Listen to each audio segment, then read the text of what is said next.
Punjabi Tribune ਸੰਪਾਦਕੀ 85 ਸ਼ਬਦ ਪ੍ਰਤੀ minute start.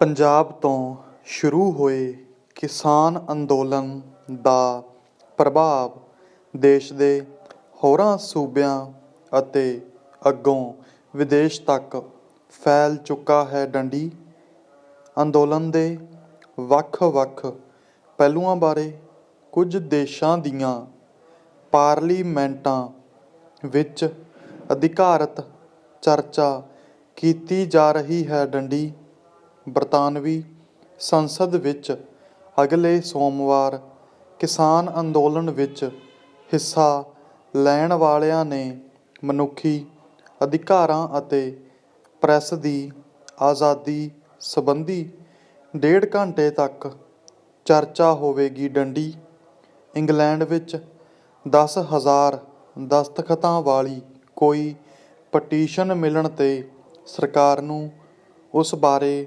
ਧਿਆਨ ਦੇਣਾ ਪੈਂਦਾ ਹੈ। ਡੰਡੀ ਕਿਸਾਨ ਅੰਦੋਲਨ ਅਤੇ ਪ੍ਰੈਸ ਦੀ ਆਜ਼ਾਦੀ ਬਾਰੇ 1 ਲੱਖ ਤੋਂ ਜ਼ਿਆਦਾ ਦਸਤਖਤਾਂ ਵਾਲੀ ਪਟੀਸ਼ਨ ਬਰਤਾਨਵੀ ਸਰਕਾਰ ਨੂੰ ਪ੍ਰਾਪਤ ਹੋਈ ਸੀ। ਡੰਡੀ ਸ਼ੁਰੂ ਵਿੱਚ ਸਰਕਾਰ ਨੇ ਇਸ ਪਟੀਸ਼ਨ ਵਿੱਚ ਦਰਜ ਕੀਤੇ ਤੱਥਾਂ ਦੀ ਤਸਦੀਕ ਕਰਨ ਲਈ ਕਿਹਾ ਸੀ, ਪਰ ਹੁਣ ਚਰਚਾ ਲਈ ਸਮਾਂ ਰੱਖਣ ਦਾ ਮਤਲਬ ਹੈ ਕਿ ਸਰਕਾਰ ਇਹਨਾਂ ਮੁੱਦਿਆਂ ਬਾਰੇ ਉਠਾਏ ਸਵਾਲਾਂ ਨੂੰ ਜਾਇਜ਼ ਮੰਨ ਰਹੀ ਹੈ। ਡੰਡੀ ਆਸਟ੍ਰੇਲੀਆ ਦੀ ਸੰਸਦ ਵਿੱਚ ਵੀ 15 ਮਾਰਚ ਨੂੰ ਕਿਸਾਨ ਅੰਦੋਲਨ ਬਾਰੇ ਚਰਚਾ ਹੋਣੀ ਹੈ। ਡੰਡੀ ਕੇਂਦਰ ਸਰਕਾਰ ਨੂੰ ਚਾਹੀਦਾ ਸੀ ਕਿ ਕਿਸਾਨਾਂ ਦੇ ਮਸਲਿਆਂ ਦਾ ਹੱਲ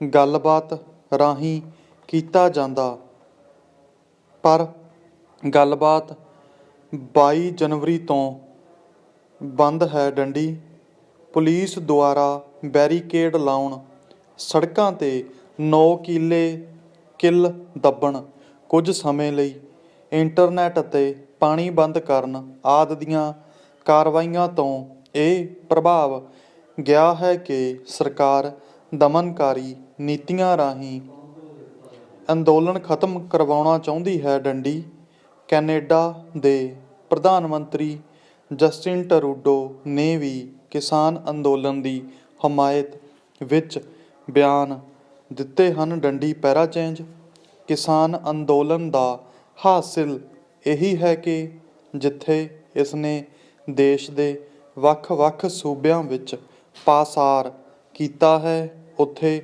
ਦੁਨੀਆ ਪੱਧਰ ਉੱਤੇ ਵੀ ਲੋਕਾਂ ਤੇ ਸਰਕਾਰਾਂ ਦਾ ਧਿਆਨ ਵੀ ਖਿੱਚਿਆ ਹੈ। ਡੰਡੀ ਇਸੇ ਕਰਕੇ 3 ਖੇਤੀ ਕਾਨੂੰਨਾਂ ਦੇ ਵਿਰੋਧ ਅਤੇ ਘੱਟੋ-ਘੱਟ ਸਮਰਥਨ ਮੁੱਲ ਉੱਤੇ ਫਸਲਾਂ ਦੀ ਖਰੀਦ ਦੀ ਕਾਨੂੰਨੀ ਗਰੰਟੀ ਨੂੰ ਸ਼ੁਰੂ ਹੋਇਆ ਇਹ ਅੰਦੋਲਨ ਹੁਣ ਮਨੁੱਖੀ ਅਧਿਕਾਰਾਂ ਅਤੇ ਕਾਰਪੋਰੇਟ ਵਿਕਾਸ ਮਾਡਲ ਸਮੇਤ ਸਰਕਾਰਾਂ ਦੀ ਕਾਰਗੁਜ਼ਾਰੀ ਉੱਤੇ ਵੱਡੇ ਸਵਾਲ ਖੜ੍ਹੇ ਕਰ ਰਿਹਾ ਹੈ। ਡੰਡੀ ਕੇਂਦਰ ਸਰਕਾਰ ਦੀ ਜ਼ਿੰਮੇਵਾਰੀ ਬਣਦੀ ਹੈ ਕਿ ਕਿਸਾਨ ਅੰਦੋਲਨ ਬਾਰੇ ਅੜੀਅਲ ਵਤੀਰਾ ਛੱਡ ਕੇ ਗੱਲਬਾਤ ਦਾ ਮਾਹੌਲ ਤਿਆਰ ਕੀਤਾ ਜਾਵੇ। ਡੰਡੀ ਕੇਂਦਰ ਸਰਕਾਰ ਦੀ ਪ੍ਰਤੀਕਿਰਿਆ ਹੋਵੇਗੀ ਕਿ ਦੂਸਰੇ ਦੇਸ਼ਾਂ ਨੂੰ ਭਾਰਤ ਦੇ ਅੰਦਰੂਨੀ ਮਸਲਿਆਂ ਵਿੱਚ ਦਖਲ ਨਹੀਂ ਦੇਣਾ ਚਾਹੀਦਾ, ਪਰ ਇਸ ਅੰਦੋਲਨ ਦੇ ਪਾਸਾਰ ਇੰਨੇ ਵਿਸ਼ਾਲ ਹੋ ਚੁੱਕੇ ਹਨ ਕਿ ਖੇਤੀ ਖੇਤਰ ਦੇ ਮਸਲਿਆਂ ਦੀ ਕੌਮਾਂਤਰੀ ਮੰਚਾਂ 'ਤੇ ਚਰਚਾ ਹੋਣੀ ਸੁਭਾਵਿਕ ਹੈ। ਡੰਡੀ ਅਜਿਹੀ ਚਰਚਾ ਵਿੱਚ ਮੌਜੂਦਾ ਕਿਸਾਨ ਅੰਦੋਲਨ ਨੀਤੀ ਘਾੜਿਆਂ ਤੇ ਮਾਹਿਰਾਂ ਦੇ ਧਿਆਨ ਦੇ ਕੇਂਦਰ ਵਿੱਚ ਰਹੇਗਾ। ਡੰਡੀ ਪੰਜਾਬੀ ਟ੍ਰਿਬਿਊਨ ਸੰਪਾਦਕੀ ਪਾਰਟ 2 ਸਪੀਡ 85 ਪ੍ਰਤੀ ਮਿੰਟ ਸਟਾਰਟ। ਅਮਰੀਕਾ ਦੀ ਗੈਰ ਸਰਕਾਰੀ ਜਥੇਬੰਦੀ ਫਰੀਡਮ ਹਾਊਸ, ਜਿਹੜੀ ਦੁਨੀਆ ਦੇ ਵੱਖ-ਵੱਖ ਦੇਸ਼ਾਂ ਵਿੱਚ ਸਿਆਸੀ ਆਜ਼ਾਦੀਆਂ 'ਤੇ ਨਿਗਾਹਬਾਨੀ ਕਰਦੀ ਹੈ ਨੇ ਇਸ ਸੰਬੰਧ ਵਿੱਚ ਭਾਰਤ ਦਾ ਦਰਜਾ ਆਜ਼ਾਦ ਤੋਂ ਘਟਾ ਕੇ ਅਰਧ ਆਜ਼ਾਦ ਵਾਲਾ ਕਰ ਦਿੱਤਾ ਹੈ। ਡੰਡੀ ਇਹ ਸੰਸਥਾ ਜਮਹੂਰੀਅਤ ਅਤੇ ਆਜ਼ਾਦੀ ਦੀ ਆਵਾਜ਼ ਹੋਣ ਦਾ ਦਾਅਵਾ ਕਰਦੀ ਹੈ ਅਤੇ ਇਸ ਨੂੰ ਖੋਜ ਕਰਨ ਲਈ ਪੈਸਾ ਮੁੱਖ ਤੌਰ 'ਤੇ ਅਮਰੀਕੀ ਸਰਕਾਰ ਲਗਭਗ 85% ਅਤੇ ਕੌਮਾਂਤਰੀ ਜਨਤਕ ਸੰਸਥਾਵਾਂ ਲਗਭਗ 7-8% ਤੋਂ ਮਿਲਦਾ ਹੈ। ਡੰਡੀ ਸੰਸਥਾ ਹਰ ਸਾਲ ਸਰਵੇਖਣ ਦੁਨੀਆ ਵਿੱਚ ਆਜ਼ਾਦੀ ਕਰਵਾਉਂਦੀ ਹੈ ਅਤੇ ਪ੍ਰਕਾਸ਼ਿਤ ਕਰਦੀ ਹੈ ਜਿਸ ਵਿੱਚ ਵੱਖ-ਵੱਖ ਦੇਸ਼ਾਂ ਵਿੱਚ ਜਨਤਕ ਆਜ਼ਾਦੀਆਂ ਅਤੇ ਸਿਆਸੀ ਅਧਿਕਾਰਾਂ ਦਾ ਜਾਇਜ਼ਾ ਲਿਆ ਜਾਂਦਾ ਹੈ। ਡੰਡੀ ਇਸ ਦੇ ਸਰਵੇਖਣ ਵਿੱਚ ਭਾਰਤ ਨੂੰ ਹਮੇਸ਼ਾ ਆਜ਼ਾਦ ਸਮਾਜ ਵਜੋਂ ਮਾਨਤਾ ਦਿੱਤੀ ਜਾਂਦੀ ਰਹੀ ਹੈ ਅਤੇ ਇਹ ਪਹਿਲੀ ਵਾਰ ਹੈ ਕਿ ਸਾਡੇ ਦੇਸ਼ ਦੇ ਸਮਾਜ ਨੂੰ ਪੂਰੀ ਤਰ੍ਹਾਂ ਆਜ਼ਾਦ ਨਹੀਂ ਮੰਨਿਆ ਗਿਆ। ਡੰਡੀ ਰਿਪੋਰਟ ਅਨੁਸਾਰ ਇਉਂ ਲੱਗਦਾ ਹੈ ਜਿਵੇਂ ਭਾਰਤ ਨੇ ਵਿਸ਼ਵ ਪੱਧਰ ਦੇ ਜਮਹੂਰੀ ਆਗੂ ਹੋਣ ਦੀ ਸੰਭਾਵਨਾ ਤੋਂ ਮੂੰਹ ਮੋੜ ਲਿਆ ਹੋਵੇ। ਡੰਡੀ ਰਿਪੋਰਟ ਵਿੱਚ ਇਹ ਵੀ ਕਿਹਾ ਗਿਆ ਹੈ ਕਿ 2014 ਤੋਂ ਸਿਆਸੀ ਅਧਿਕਾਰਾਂ ਅਤੇ ਜਨਤਕ ਆਜ਼ਾਦੀਆਂ 'ਤੇ ਰੋਕਾਂ ਜ਼ਿਆਦਾ ਤੇਜ਼ੀ ਨਾਲ ਲੱਗਣੀਆਂ ਸ਼ੁਰੂ ਹੋਈਆਂ। ਡੰਡੀ ਰਿਪੋਰਟ ਵਿੱਚ ਮਨੁੱਖੀ ਅਧਿਕਾਰਾਂ ਦੇ ਖੇਤਰ ਵਿੱਚ ਕੰਮ ਕਰਨ ਵਾਲੀਆਂ ਜਥੇਬੰਦੀਆਂ 'ਤੇ ਵੱਧ ਰਹੇ ਦਬਾਓ ਅਤੇ ਪੱਤਰਕਾਰਾਂ ਤੇ ਵਿਦਵਾਨਾਂ ਨੂੰ ਦਿੱਤੀਆਂ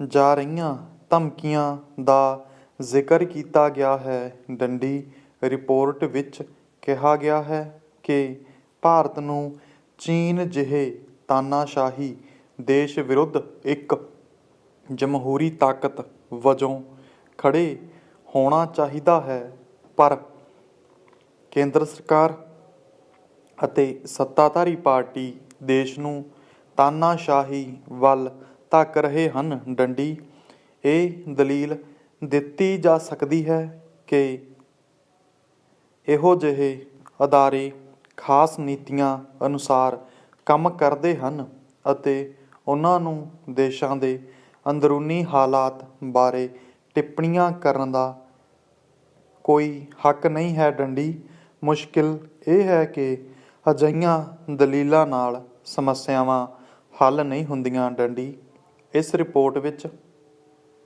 ਨਾਗਰਿਕਤਾ ਸੋਧ ਕਾਨੂੰਨ ਸਮੇਤ ਲਗਭਗ ਉਹਨਾਂ ਸਾਰੇ ਮੁੱਦਿਆਂ ਨੂੰ ਸ਼ਾਮਲ ਕੀਤਾ ਗਿਆ ਹੈ ਜਿਹੜੇ ਜਮਹੂਰੀ ਹੱਕਾਂ ਦੇ ਖੇਤਰ ਵਿੱਚ ਕੰਮ ਕਰਨ ਵਾਲੇ ਕਾਰਕੁਨ ਲਗਾਤਾਰ ਉਠਾ ਰਹੇ ਹਨ। ਡੰਡੀ ਇਹ ਰਿਪੋਰਟ ਸਿਰਫ ਭਾਰਤ 'ਤੇ ਕੇਂਦਰਿਤ ਨਹੀਂ ਹੈ। ਡੰਡੀ ਇਸ ਵਿੱਚ ਚੀਨ, ਅਮਰੀਕਾ, Kyrgyzstan, Hungary, Philippines, El Salvador ਕਈ ਹੋਰ ਦੇਸ਼ਾਂ ਵਿੱਚ ਮਨੁੱਖੀ ਅਧਿਕਾਰ ਨੂੰ ਲਾਗੂ ਕਰ ਰਹੇ ਖੋਰੇ ਦੀ ਨਿਸ਼ਾਨਦੇਹੀ ਕੀਤੀ ਗਈ ਹੈ। ਡੰਡੀ ਜਿੱਥੇ ਸੱਜੇ ਪੱਖੀ ਤਾਕਤਾਂ ਹਮੇਸ਼ਾ ਇਸ ਸੰਸਥਾ ਅਤੇ ਇਹਦੀਆਂ ਰਿਪੋਰਟਾਂ ਦਾ ਵਿਰੋਧ ਕਰਦੀਆਂ ਹਨ ਕਿਉਂਕਿ ਇਹ ਰਿਪੋਰਟਾਂ ਕੱਟੜਪੰਥੀ ਰੁਝਾਨਾਂ 'ਤੇ ਉਂਗਲ ਰੱਖਦੀਆਂ ਹਨ, ਉੱਥੇ